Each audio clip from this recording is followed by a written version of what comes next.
Entonces vamos a ver cómo se traduce un for. Esta parte es muy importante a la hora de hacer los informes.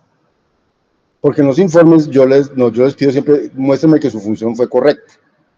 Entonces ahora sus funciones van a tener expresiones for. Entonces, ¿cómo pruebo que una expresión for sí calculó lo que yo quería? Porque la expresión for se traduce en map, flat map, y yo ya sé que hace un map y hace un flat map, porque he dicho, un map coge una lista y le hace esto, un flat map coge una lista y le hace esto, un filter coge una lista y le hace esto. Entonces uno con puras sustitución, map de esto a eso, sustituido da esto, map de esto, y flat y filter de esto da esto, termina diciendo, mire que yo empecé con esto y terminé con esto. O sea que cuando vayan a mirar que una expresión for sí hace lo que está esperando, la tienen que traducir. Y entonces, ¿qué hace la expresión for? Lo que haga la traducción. Y la traducción ya sabemos qué hace, porque ya hemos dicho que hace un map, que hace un filter, que hace un reduce y que hace esas cosas. Entonces, ¿cómo se traduce un for? Entonces, las expresiones for son una abstracción lingüística que esconde el uso de map, flat map y filter. Eso, o sea que vamos a compilarla, a traducirla en función de map, flat map y filter.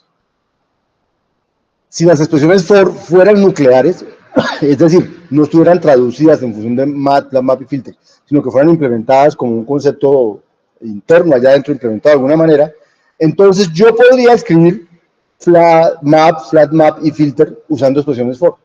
O sea, si yo no tuviera map, flat map y filter implementado en mi lenguaje, pero me ofreciera las expresiones for con la semántica que acabo de decir, entonces yo podría decir, ¿qué hace un map? Un map lo que hace es, para cada elemento de la colección del XS, recolectar f de x. Eso es lo que hace un map, devuelve la lista o la colección de los f de x para cada x que está en la colección original. ¿O cómo sería un flat map? Un flat map dice, no, pues para cada elemento de la colección X, S, y para cada f de X del, digamos, correspondiente, entonces, o sea, porque yo sé que f de X va a ser una lista también, entonces para cada X de XS y para cada Y de f de X, recolecte Y. Y entonces ese es el flat map. Y el filter sería algo muy sencillo, para cada X de la lista, mire, escoja los que cumplan el predicado P y recolecte esos. O sea, esta sería la implementación de map, flat map y filter en función de expresiones for. Pero así no está hecho Scala. Nosotros ya vimos cómo se implementaba map, hicimos el código del map y lo hicimos recursivo. Y lo hicimos recursivo lineal, creo.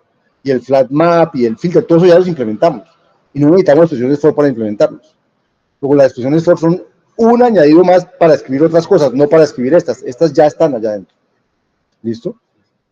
Entonces, si ellas fueran nucleares, no necesitaríamos que nadie me hubiera hecho map, porque lo podía implementar en función de ellas. Pero no son, entonces la cosa es al revés. Entonces, el compilador de Scala traduce las expresiones for en términos de MATLAB map y una variante perezosa de filtro. Ya les voy a mostrar. Entonces, vamos a empezar por lo más sencillo. Alguien escribió, para cada X en esta colección, recolecte E2.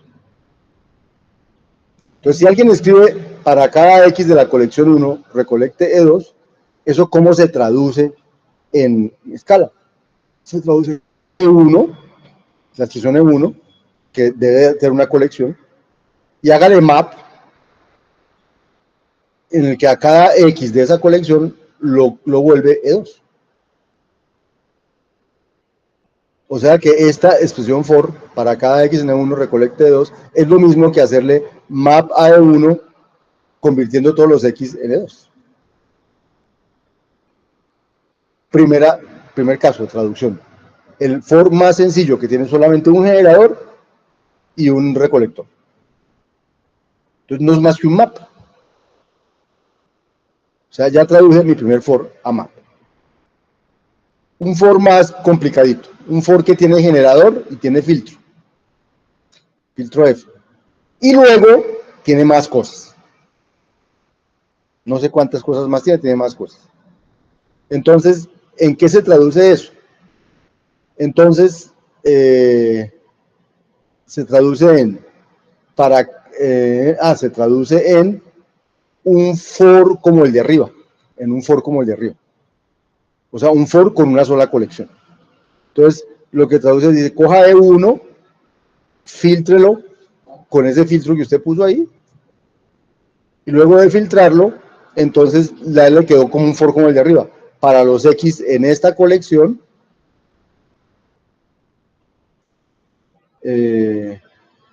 haga E2. Faltaría y este punto y coma, el resto de cosas que hay aquí, cómo traducirlo. Pero si no hubiera más, esta ya es una expresión como la de aquí arriba, que se traduciría en un map. O sea, sería todo esto punto map xn2. Y ya. ¿Cómo? No, por eso, aquí faltaría, ese sería una traducción a for todavía. Y ese for todavía hay que traducirlo otra vez. Y se traduce con este de aquí arriba. Y entonces desaparece el for. Tienes razón. O sea, acabo de hacer un for que tenía dos cosas, porque tenía un generador y un filtro. Lo convertí en un for que tiene un generador ya sin filtro. ¿Sí? Y el resto queda igualitico. El resto, lo que falta, es lo mismo que hay. O sea, lo que acabo es decir, cuando tengo un generador con filtro, lo convierto en un generador sin filtro, aplicándole el filtro, digamos, cogiendo aplico el filtro y me da otra colección, y esa es la colección a la que le hago el for. ¿De acuerdo? Ahorita vamos a ver ejemplos detallados. Entonces, ahí estamos ya traduciendo el for. Me faltaría, ya traduje una colección normal, una colección y con un filtro, y ahora cuando tengo varios, entonces cuando tengo dos colecciones, tengo una colección y otra colección y otro pocorón de cosas. Entonces, ¿qué hago con eso? No, pues con las primeras dos, le hago, yo sé que voy a variar X en E1 y Y en E2, entonces hago un flat map de la E1 con las X variando en las E2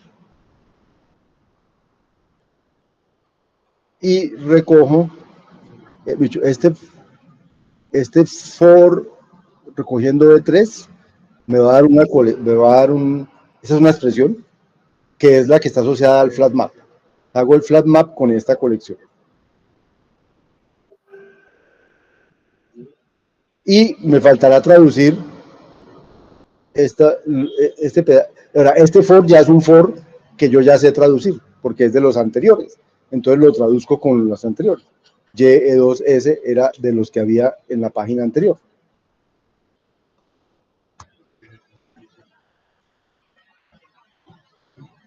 En la página anterior decía, ¿qué hago si tengo bueno,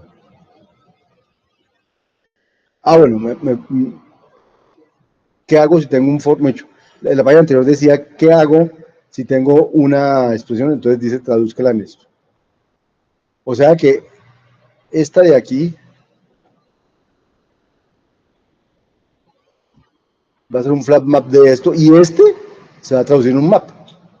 Este pedacito se va a traducir en un map. Entonces va a ser un flat map con un map, que es muy parecido a como quedó el primer ejemplo que hicimos la semana pasada de las parejas IJ, tal que I más J era primo y I era menor que J.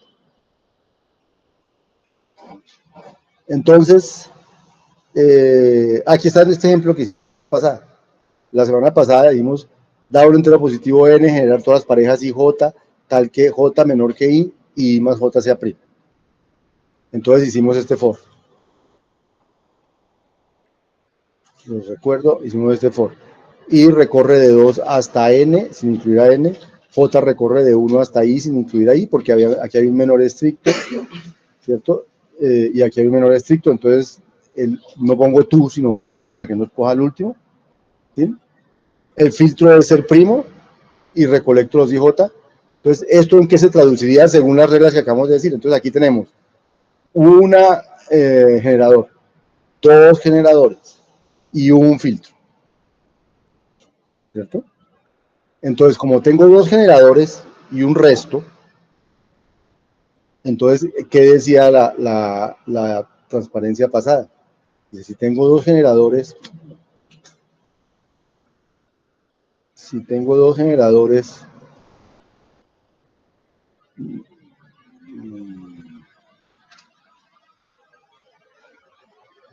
si tengo dos generadores y un resto, aquí el resto es un filtro, ¿cierto?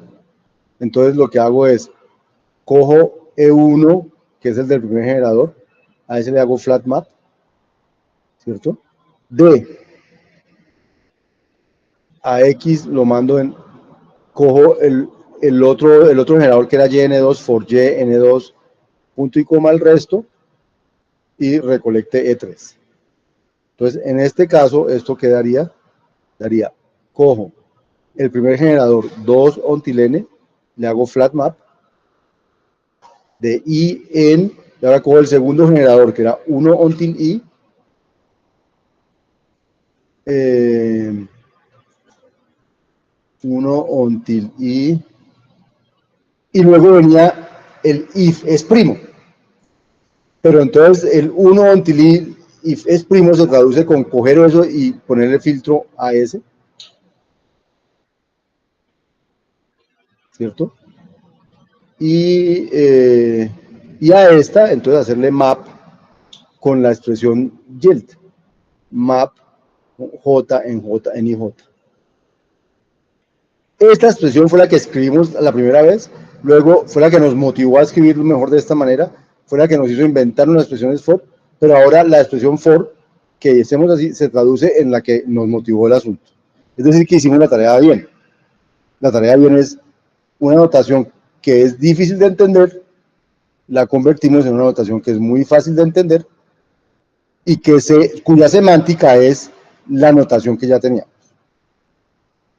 Lo importante es que cuando uno lee así, es más fácil de entender lo que esto hace. Dice, recorre I de 2 hasta N, recorre I de 1 hasta I, sin incluir el I, mira si son primos y si son primos recolecta la pareja. Entonces da una colección que es la pareja. Y eso es lo que traduce esto.